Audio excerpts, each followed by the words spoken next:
Please continue to enjoy your tea and your cookie. And now it is time for us to start our discussion.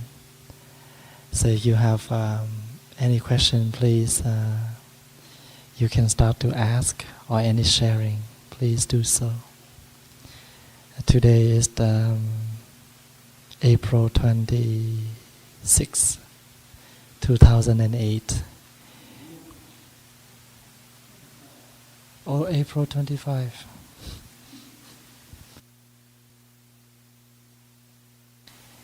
The question is, one of our sisters here shared that lately she got very angry with someone, and she really want to forgive. She really want to release that kind of suffer in her. And but she doesn't know how. This is a big topic, and this is very reality that we all deal with this energy every day. And I believe each of us, we have a different way to transform this negative energy in us. So please share your practice to our sister. I believe you at least have some experience about this. I'm sure. If not, you are a saint already. We always have this kind of energy in us, and we always deal with this kind of thing every day. Last week, I met a businessman, and he said, "Thầy, I want to sort out my business because I feel enough, and I cannot guarantee that I'm able to control my anger if I still continue to deal with business. You know, as a businessman, you're very easy to get upset. You're always thinking about, win and lose, and whatever beneficial to bring for yourself. And that means, lot of angry, lot of anxiety also in us. So please share. This is not only Thai. I also have angry. But I believe that every one of us have this, and we need to looking for a method, a way how to transform this kind of negative energy in us. Yes, Faye. It's kind of hard to hear over there. Sorry. Secondly, I wondered about what it was, why I was angry, and what attachment to this situation was causing that to come forth from me first. And because if there was a two-person anger situation, then I can't control their anger, but I can control my own.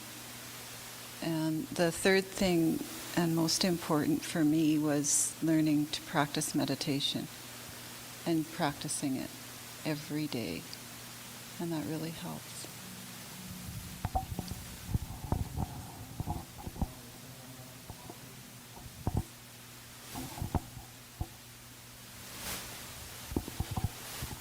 Okay, my suggestion might be a little different, but I guess maybe it's practical.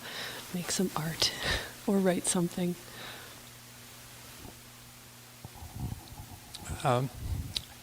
I found that it's easier to get over anger and easier to forgive when I realize that the other person that I'm dealing with is, like me, is trying their best and doing what they think is best for them in the circumstances. And we're all trying to cope with various kinds of situations and do the best we can. And sometimes there's just a conflict. And I find that it's just easier to understand the other person, or at least to let go of the attachment to the difference when I realize that they're trying their best too.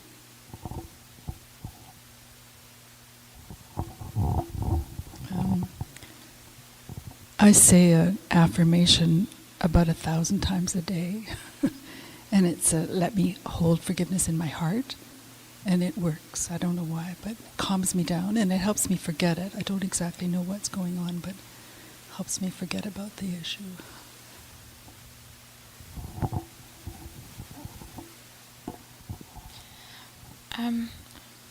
I'm really nervous, actually. Sorry, I am, but I do want to share what helps me. I read in one of Thich Phap's books. I think it might have been in Peace in Every Step, and it talked about walking meditation when angry, and basically it's breathing in. I know that anger is here. Breathing out. I know that anger is me. Breathing in. I know that anger is unpleasant. Breathing out, I know this feeling will pass. Breathing in, I am calm. And breathing out, I'm strong enough to take care of this anger.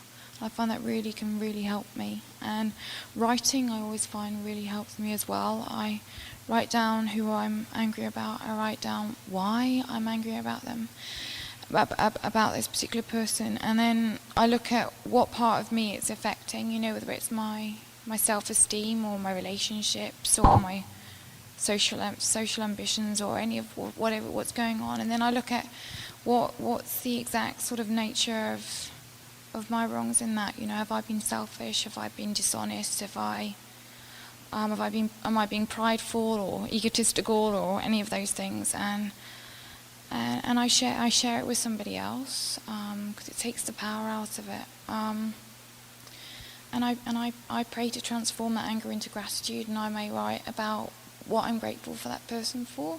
Because even, the person I feel the most angry about, there's always something that I can feel very grateful for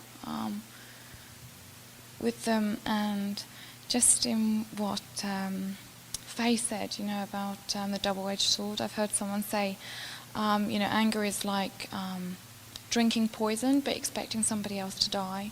It's like... it's our heads that need to get on the pillow with a clear and it's just like, I don't want people to live rent-free in my head, and but that's what's helped me. But yeah, thank you.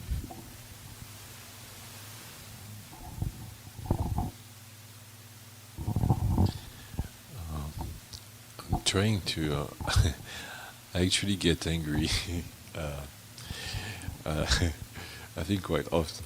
What I'm trying to see now is actually I'm trying to look at what makes me angry, and not that person, like what that person is doing instead of that person, and what is it that affects me, what's in me, what am I bringing in this anger, and at the beginning I was always like directing like my anger is like because of that person, and now I'm like, oh well, I might be bringing something. What is it that I have to learn from that? And so it doesn't. It's really not easy, because I tend to react, but then I try to breathe in actually now and can calm down and look at it, like from a distance and detach from the feeling. It's really difficult. But, yeah.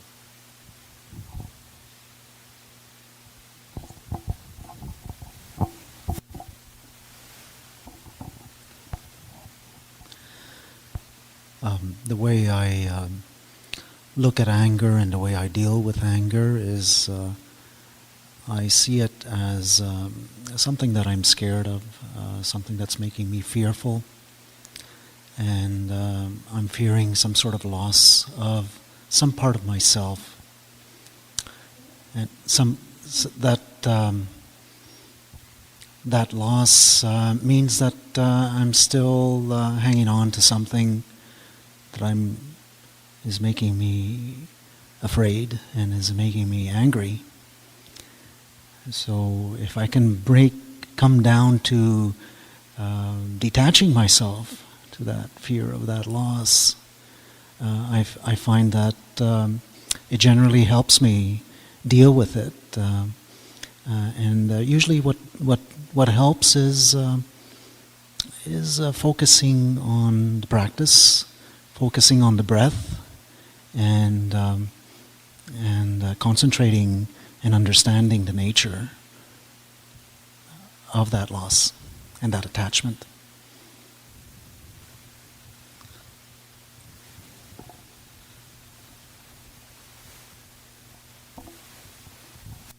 I guess one of the things that I want to share with you tonight is basically when I deal with anger is when I drive in the streets of Edmonton and deal with the Edmonton drivers. Good to have.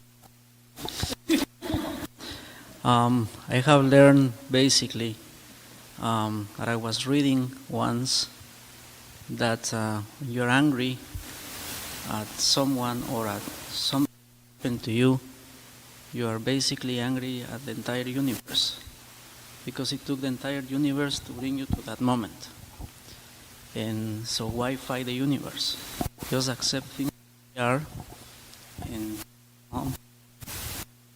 don't be angry anymore.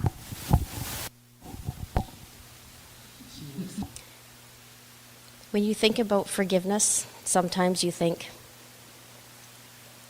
it makes me feel better to be mad at that person and not being able to forgive him or her, and I'll just carry that around because you think, or it maybe makes you feel that it gives you a power to be angry over somebody. But as everybody else has said, you're taking your energy, and it's a negative energy, and you're feeding something negative. And don't forget that what you put out always comes back, usually tenfold. And if you think of it this way, forgiveness is rather selfish. And you think, and most people, perhaps not Thay, tend to be selfish because people think, what will it benefit me first? Although when you do a practice, you try not to think that way. But when you're thinking, what would be the possible benefit of forgiving this person? Really, a lot of times the person, I don't think most times they think that it matters whether you forgive them or not, because they might not even know. But forgiveness is rather a selfish thing, because once you forgive somebody, it clears all of your energy. And it actually does wonders for you. So forgiveness is more about doing something for yourself than actually for somebody else. So if you can just kind of put the other person on the shelf for a minute and think about, what can I do for me? And forgive that other person, even though it might be a really hard thing to do. But if you give it a go and say, you know what, I'm going to forgive that person and see what I get out of it, I think you'll be very surprised at how you feel, if you can take that step. I find when I get angry, I often wonder if it was intentional or if it was just accidental. And if it's accidental, I always just try to get past it. But if it's intentional, I often wonder why, what caused it. And often I confront it. It's not always the best method, but sometimes just sitting down and having a very blunt talk is often a good way to get some anger out. And that's just what I find. Normally, if I got angry, I just let it express, my anger express for a while, or I walk away. And after that, I look deeply in the reason why the person does that for me to be angry. So we have to look deep in the reason and analyze it, and we can understand the person and understand the reason why they do it. And we can talk to the person that causes the anger to me. And after we talk, and we relieve the anger. And the anger might lighten or might go away. I find it useful and possible to address the other person, to let them know how I feel, if I'm hurt, why, and maybe give them a chance either to tell their side of the story or confront the difference. And when it's not possible, it seems like the hardest thing to sometimes accept, like Ron said, that the other person is actually doing the best they can. When you see them do something that's entirely hypocritical or entirely selfish and just the total rude behavior, and you ask, how is it possible that they could do that? But if you know more about them and where they come from, and to simply accept the truth that somehow they are doing the best they can from where they are, let it go.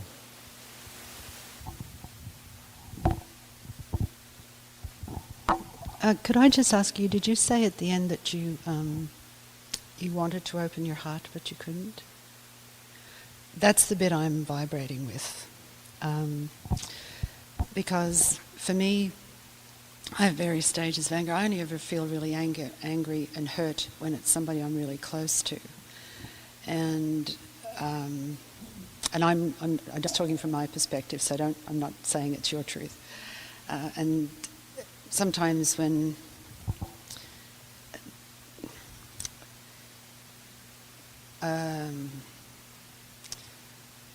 you live with an open heart, I think it's the best way. For me, it's the best way to live, but it means I'm also opening up myself to be vulnerable again, and to maybe feel hurt again, and maybe feel pain again. But to me, that's a better choice than not feeling all of those things, because for me, it's only living a quarter of a life. It's difficult, maybe, but it's a better choice than the other choice. And part of hanging on sometimes to the anger is because I still want to stay connected to that other person, and I'm not ready to let go yet. But with acceptance, because sometimes things don't work. It's a lot of what people are saying. There's loss, there's all kinds of things rolled into that. So maybe when you're ready, sometimes it serves a purpose for a little while, but it doesn't. It's like it doesn't do you good. It doesn't do me good to hang on to it for a while. I got a whole whoosh of feeling from you rather than an intellectual thing. So I don't know. I'm just rambling. So.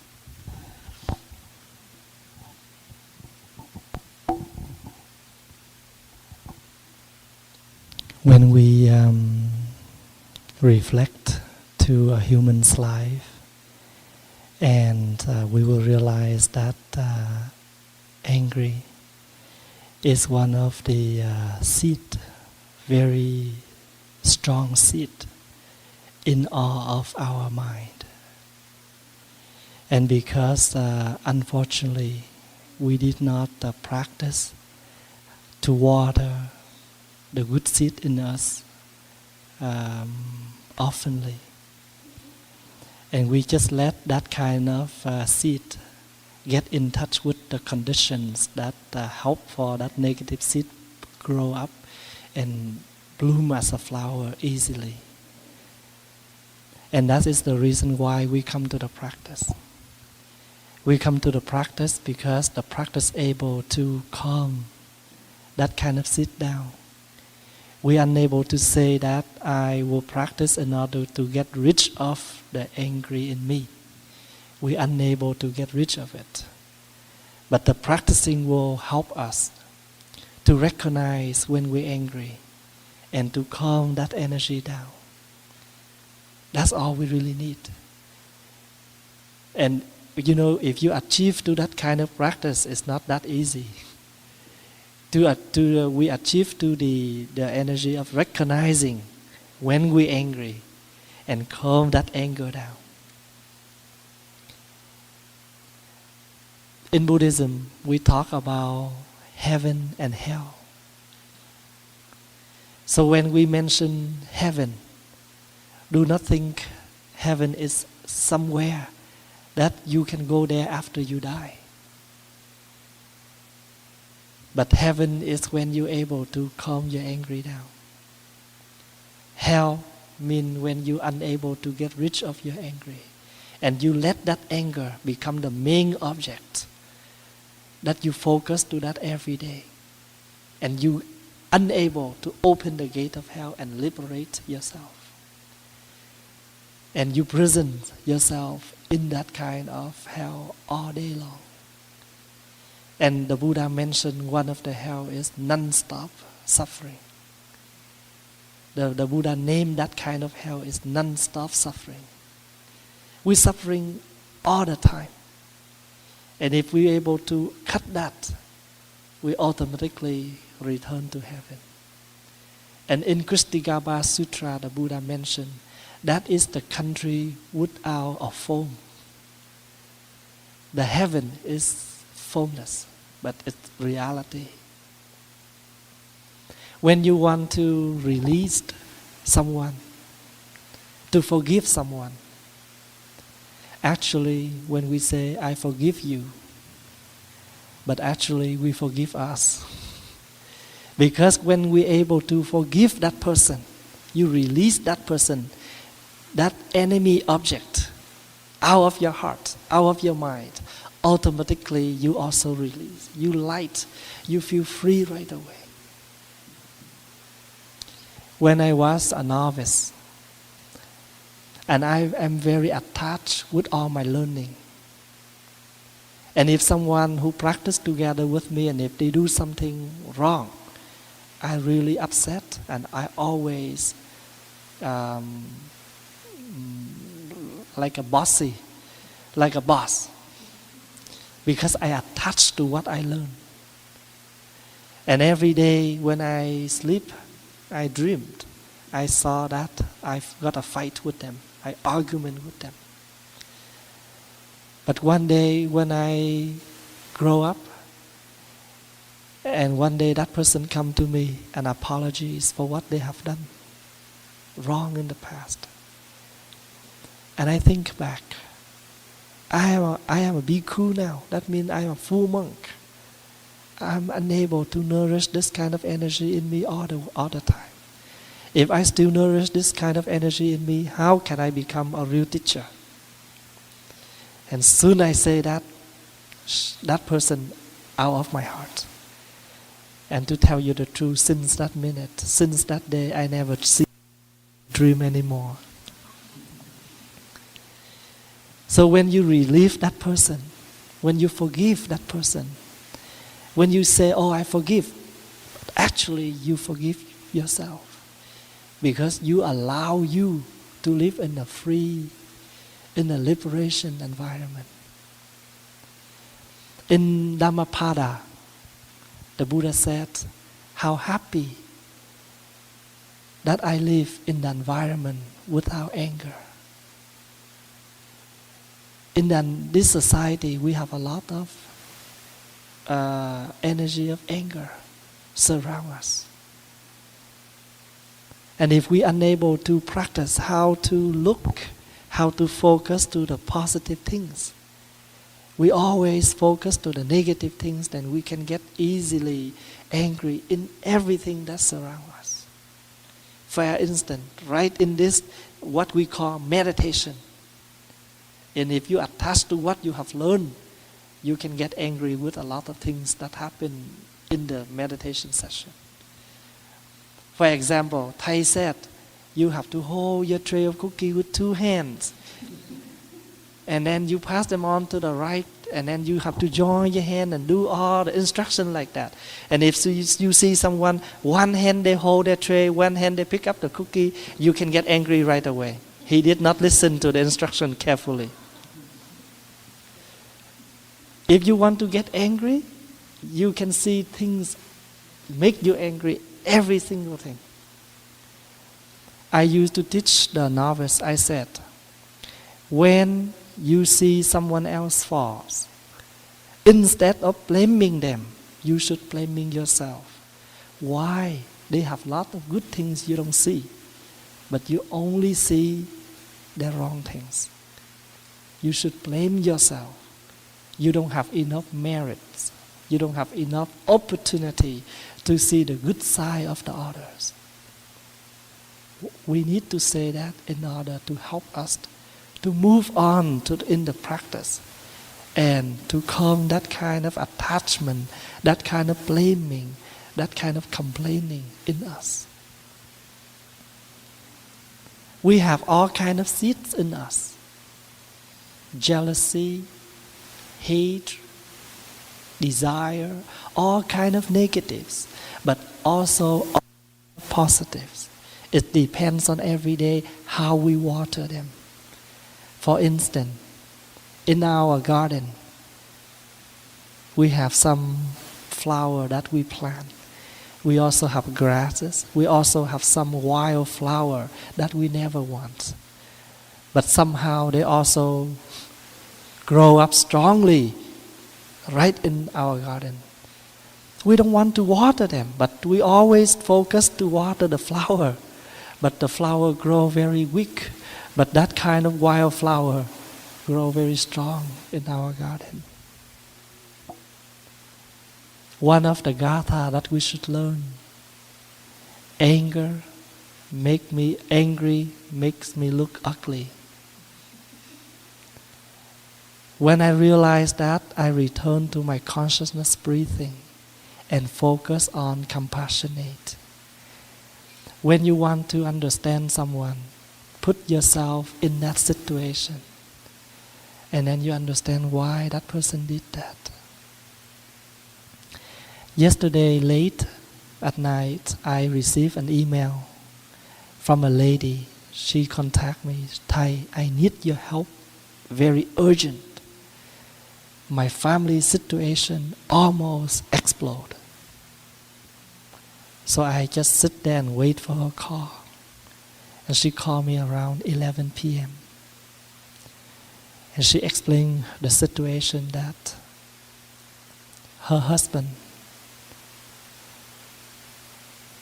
nourished the fishes just for fun. And he willing to use to dig the soil in the garden in order to find some worm to feed the fish. And she always complained, we have the food for the fishes, why don't you use that food? And just because of that small thing, and they got into a fight. And in the past, when she practiced, he never supports. He never encouraged.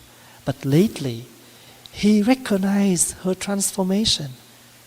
He recognized she changes. That's why he support a little bit. And I have to, she said, why don't you focus to your karma for your next life? You kill the worm and you will be bad in next life. And you have kids. You should leave some merits for your kids. Stuff like that. I said, if people, they live in that kind of understanding, they're unable to accept your Dharma talk like this. You have to change another way. We have the food for the fish. Why don't we use? If you pick the worms to feed the fish, and you will make the water dirty, and somehow we make the fish will be sick. You can use another way to explain, but more gentle, because they are not willing to listen to Dhamma talk. You still give Dhamma talk, but in their own language, in their own ways of understanding. There are many ways to help us to transform the angry in us. And I believe you have listened and you have learned. Walking is one of the way. Don't drive, danger.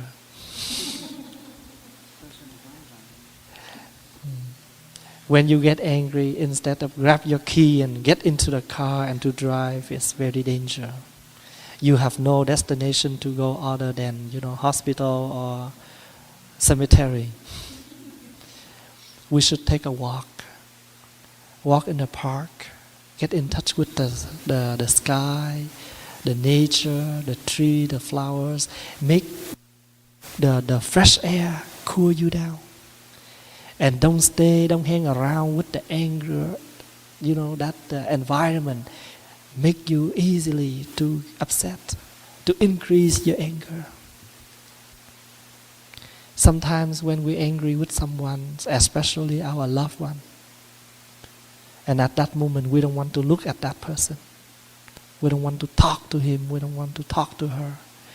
And at that moment we feel that we don't want to get along with this person anymore. We give up. But after a while, we calm down and we can see how we explode. Sometimes, because of our anger, we have talked a lot of things that make us feel guilty after, embarrassed. If we are not angry, we talk to each other, we call each other very sweet. Darling, honey, very sweet.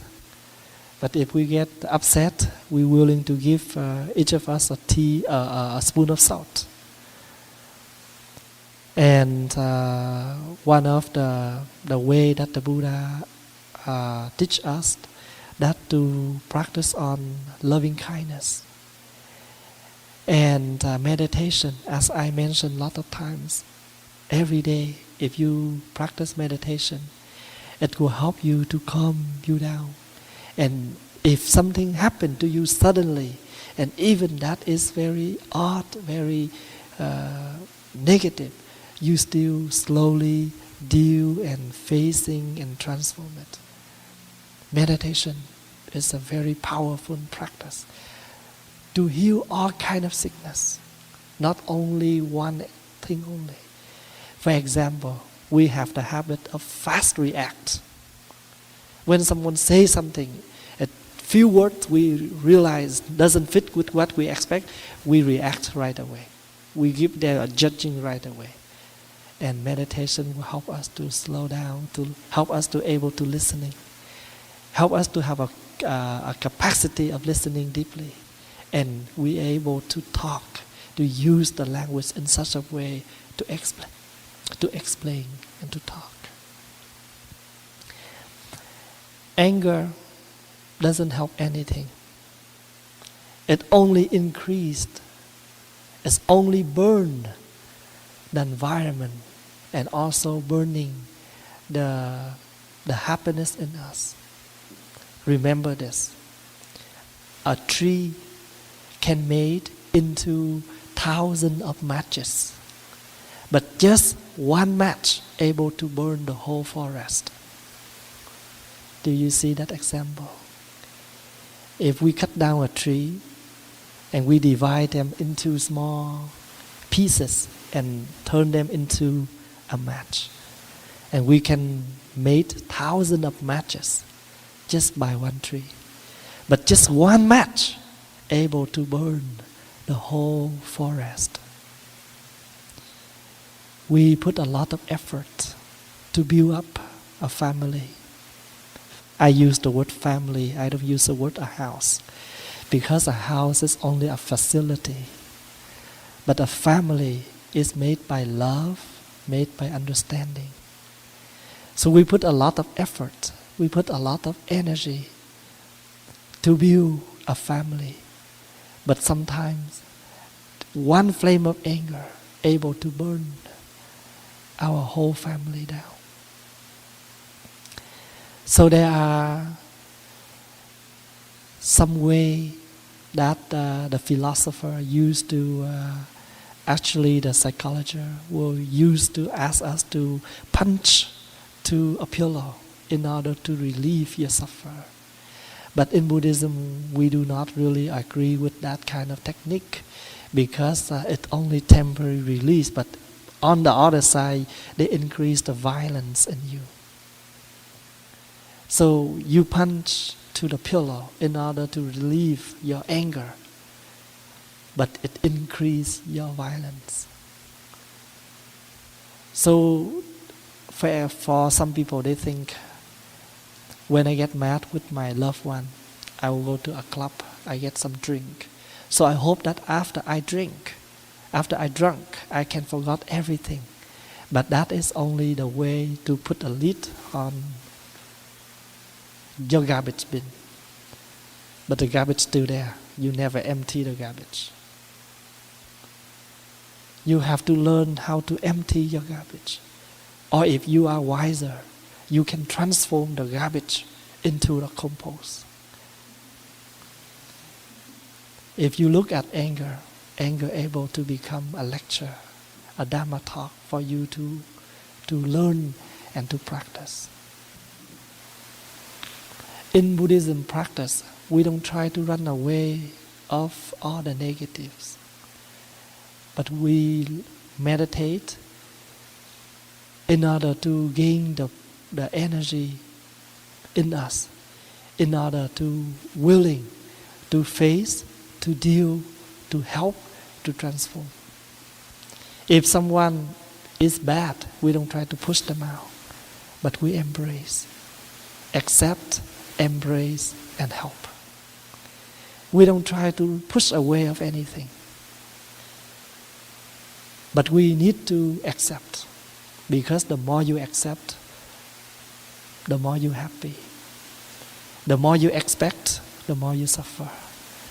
Because when you have a lot of expectation, and when things never satisfy with what you expect, your whole life collapses.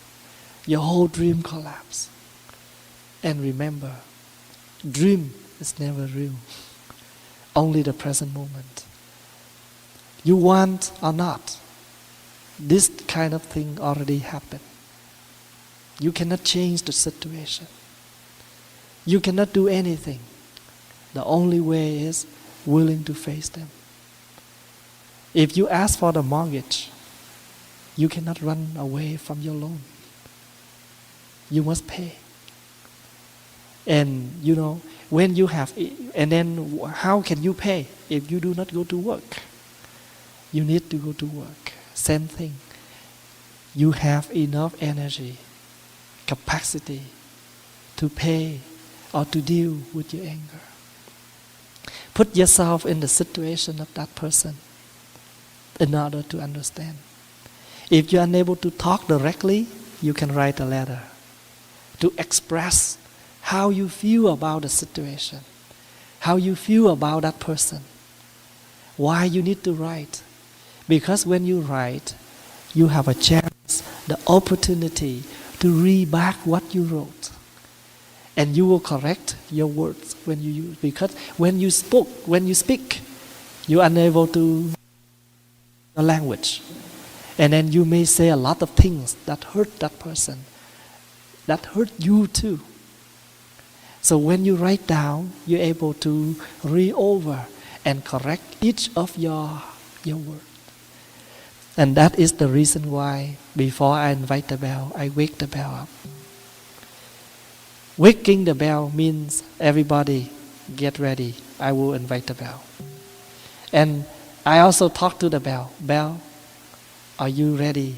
I will invite you. And you will become a beautiful sound to calm others.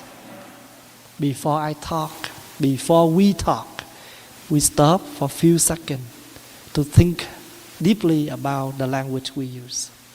Because of our word, just the same as the sound of the bell, make people happy or make people shocked, scared.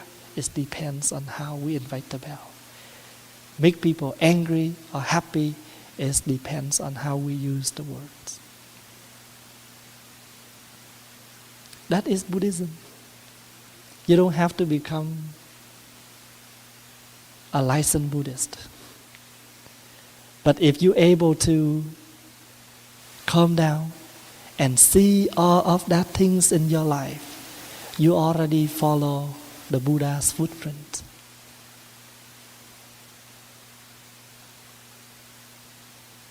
One day, the teacher asked the student, go to that fireplace and find me some flame. The student come and take a look. He come back to the teacher and say, Master, there's no flame there. It's already gone. The master stand up, come to the fireplace, use a stick, take all the ashes out, and he find out something. He hold up, he say, what is this? The student enlightenment. You know what is that means? There are two meanings. The teacher want to say, come to see that fireplace. Is there any flame still? That means look back to yourself. You still can see, you still have your anger or not. Flame stand for anger. And sometimes you look at Thay, you see he very calm, and you think, oh, Thay is perfect. Thay is very calm, very practical monk. But no, that kind of flame still stay inside. I hide them very skillful. If you touch, you will see. You know, you see that meaning? Don't just look at the surface. We always have that kind of flame hiding very skillfully inside of us. So when the teacher come and move some ashes, he hold some flame there. What is this? Second meaning, we always have the Buddha's nature in us. The capacity to practice very well. But we don't know, but we don't see it. We just think, I'm unable to do it. For example, if I ask you to meditate, Thay, my leg is sore, my back is pain, I'm unable to do it. That is not a good excuse. You're unable to sit on the floor, you sit on the bench. We have 3 cushions here, right? Small one, big one, chair and bench. We create the conditions to help you to meditate. Just say, don't say, I cannot do it. There are 2 meanings there, huh? Positive or negative, it depends on how you see it. So if you are not achieved to the high level of awakening, don't trust yourself too much. That means we still have a lot of positive and negative, good side and bad side in us. Garbage and flower. It depends on how you water that kind of seed every day. Get in touch with good things more than bad things. Read some quotations every day. Each day 1 quotation. Buddha called making friends with good things. You know how to find a good friend for yourself for every day. By reading 1 quotation each day. We have 365 days. You have 365 quotations. And every day, when you open your eyes, you join your hands, you thanks for the day. And you vow to go through this day with your wholeheartedly, with your mindfulness. Mindfulness means appreciate everything you have. Don't water yourself, don't water the negative seed in you often. Get in touch with good things more. Like if you know that in you are very easy to get mad, then some of the movie, some of the TV program, they are not good for us to watch because that only increase the negative in us. I know when we mention something, when we talk about something, it's very easy. But the point is, we need to get into the practice. All we share today is only a philosophy. And if we do not get down to the practice, we never experience. And how can we express the awakening unless we practice the same? And what I have shared, or what all the brothers and the sisters share, it become a real practice. So Buddhism is not only talking.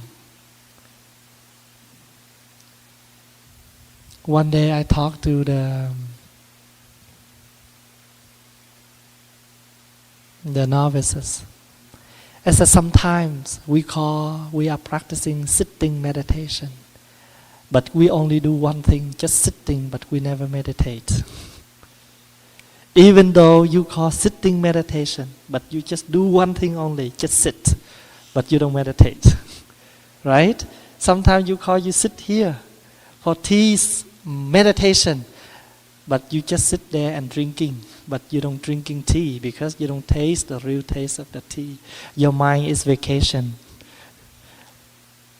Your mind is moving forward to Saturday or Sunday already. So important. Sometimes we call sitting meditation. We never meditate, we just sit. So people come and see we sit very beautiful. But who knows? Our mind is already absent. It's already gone.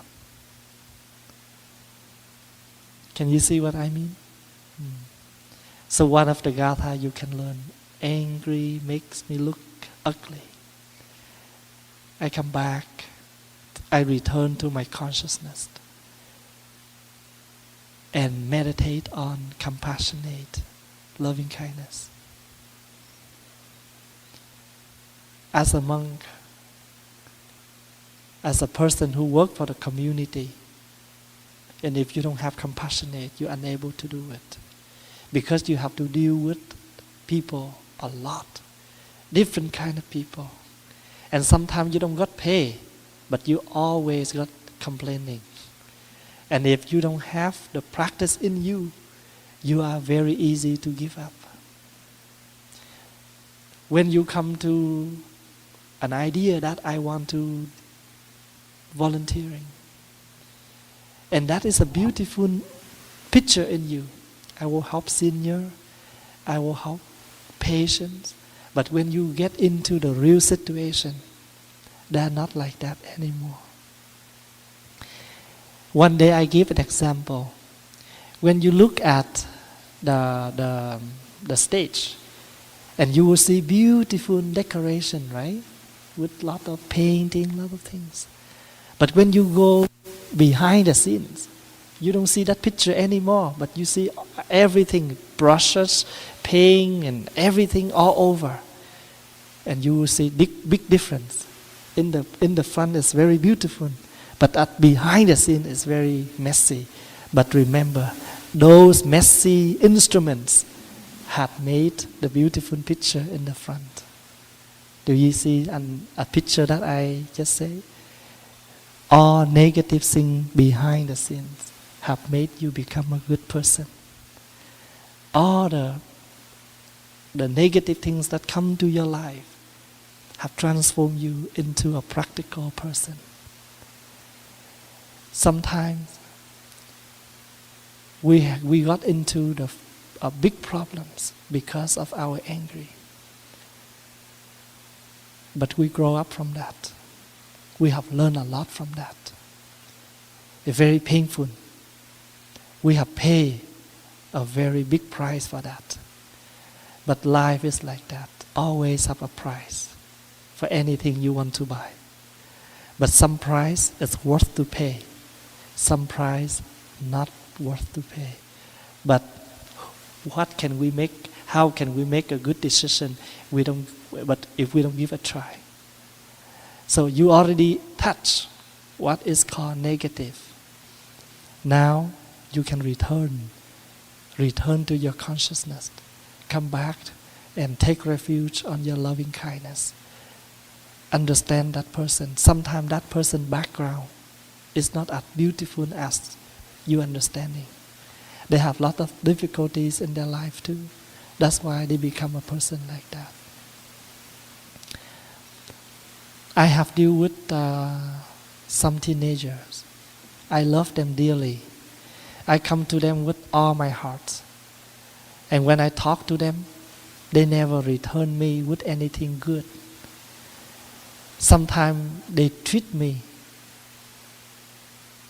worse than their friend.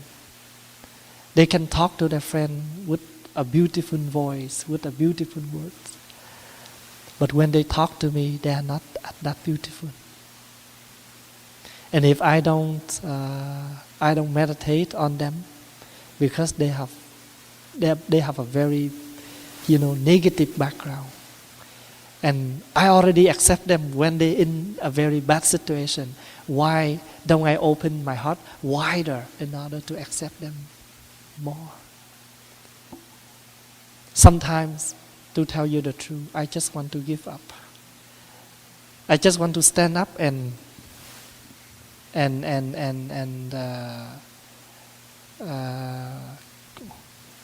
like I clean my hands. But on the way, I take a few steps back. I meditate right away. Is this a real practice or not? Then I come back and sit and talk. As a monk, we are not a saint. We still have up and down a lot. But I thanks to that up and down environment because they help me. For instance, you want to come to this temple on Fridays. And the only way to come to the parking lot is the back alley. And you know the back alley is very rough, lot of holes. And not because of that holes, you don't come to Friday. You see what I mean? No matter, coming here is the main thing. All the houses at the back alley is not a big deal, even though they give us, some difficulty driving. But it's okay. We're able to move our car.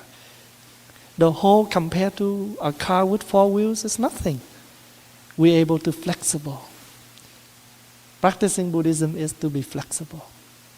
That is the reason why the temple's roof always curving. The curving of the roof stands for the flexible of the practice. You already come to the flexible practice. Why don't you learn and to be a flexible person? The tongue stay with us forever because the tongue is soft, it can curve and move. But the teeth will go on very fast because the teeth is very hard. You see that idea?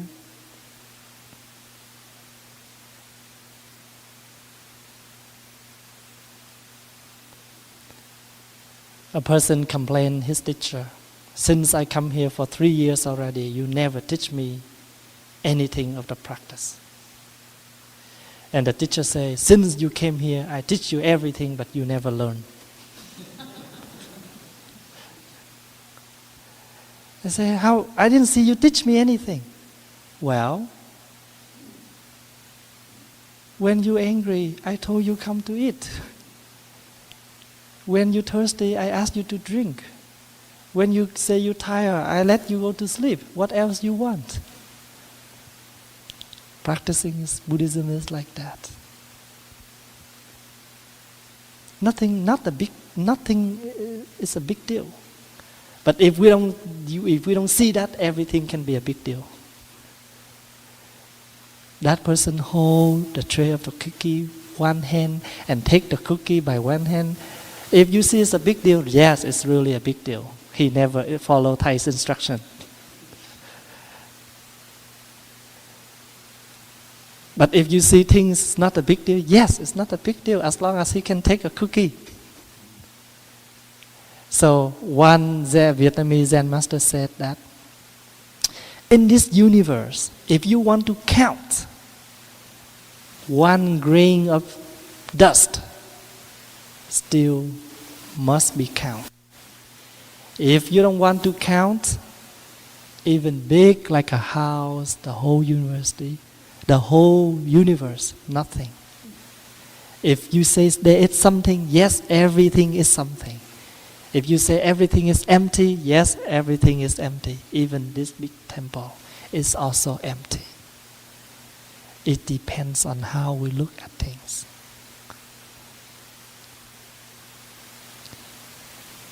Student complained to the teacher, when I meditate, people always make noise around me, like that teapot. But when the master looked at him, and he looked at the piece of carpet, he said, tell me, is this piece of carpet silent or noisy? And he said, oh, of course, the piece of carpet is always noisy, always silent. And the master said, but why are you noisy? Everything is like that. Master, people surround me, so annoying. The teacher said, but why you also noisy along? No matter what surround you, but if you practice good, nothing can bother you. Like one time I told you, the teacher asked, you come from Ontario, right? Yeah, I come from Ontario. I heard Ontario is very noisy city, a noisy province. And he said, but my country is very quiet. That's how he answered his teacher. He means that the teacher asked, the outside is very noisy. But he said, my mind is calm. Even from outside, but it's not strong enough to bother me. My country is very calm.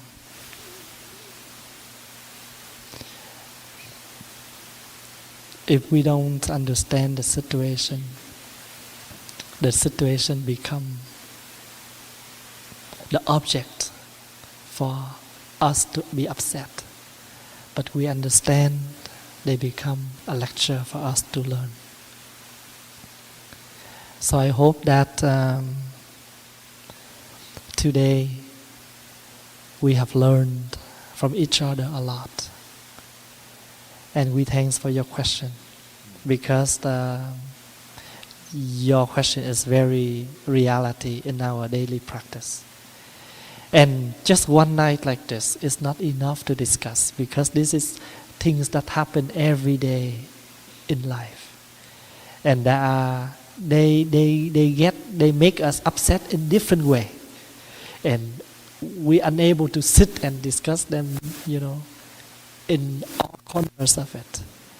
But learn some, and we have to, we can take it and transform. And learning like this is like we are following some basic ingredients. And if you are a good cooker, you can make your meal in different dishes, just based on the same vegetables, same ingredients, but you can make different dishes.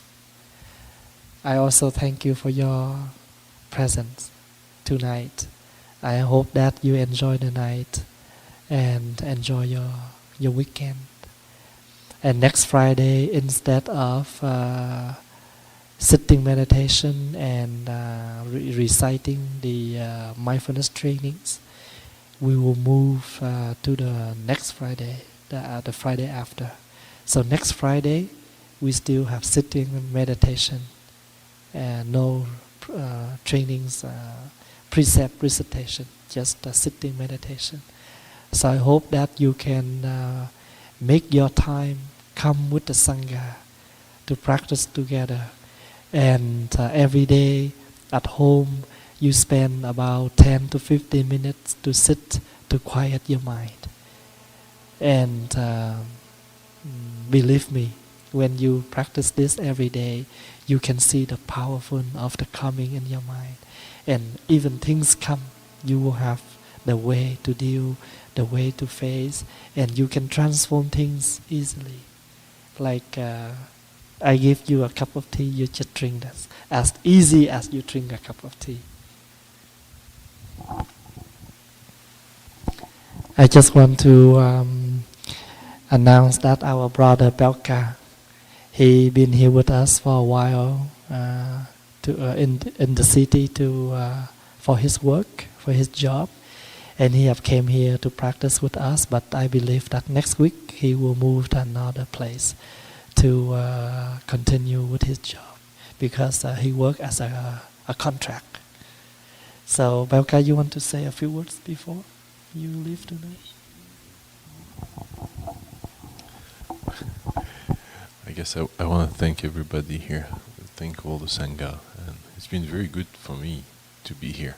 I've learned so much, and I thank you so much to ask this question today, because actually that's a question that I was asking myself every time I came here, and I haven't asked directly, so I thank you very much to have, if it's my last day here today, you made me a beautiful gift, so thank you very much.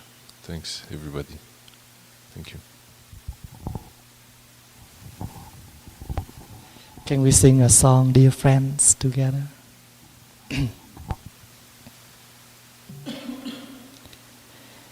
Dear friends, let me tell you how I feel. You have given me such treasure, I love you so. Dear friends, let me tell you how I feel. You have given me such treasure, I love you so. Dear friends, let me tell you how I feel. You have given me such treasure, I love you so. Please enjoy your breathing along with the 3 sounds of the bell.